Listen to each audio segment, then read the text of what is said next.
Well, good morning, good afternoon, good evening, good night, depending on where you are in this world.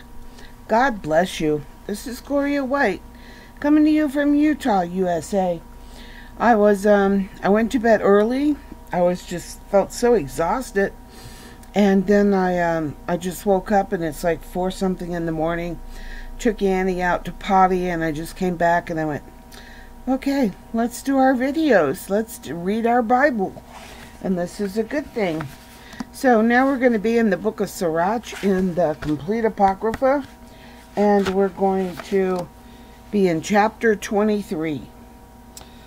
O Lord, Father and Master of my life, don't abandon me to their counsel. Don't let me fall by them. Who will set scourges over my thought and a discipline of wisdom over my heart, that they spare me not for my errors, and not overlook their sins. Otherwise my errors might be multiplied, and my sins abound. I fall before my adversaries, and my enemy rejoice over me.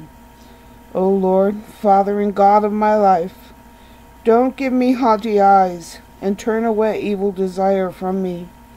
Let neither gluttony nor lust overtake me. Don't give me over to a shameless mind. Listen, my children, to the discipline of the mouth. He who keeps it will not be taken. The sinner will be overpowered through his lips.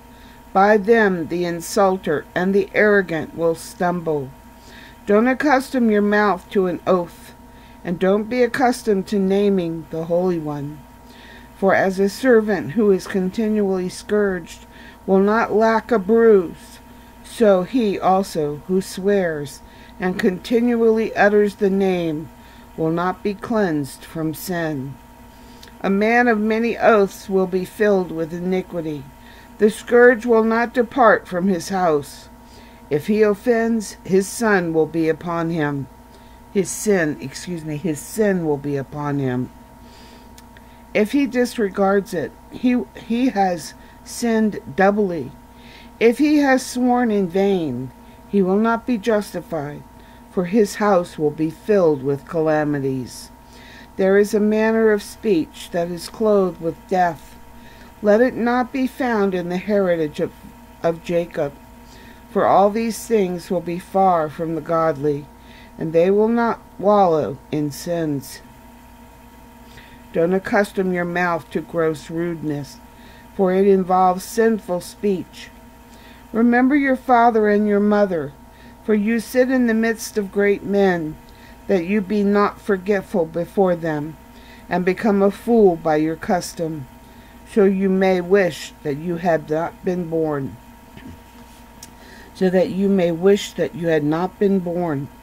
And curse the day of your nativity. A man who is accustomed to the words of reproach won't be corrected all the days of his life. 2 sorts of people multiply sins, and the third will bring wrath.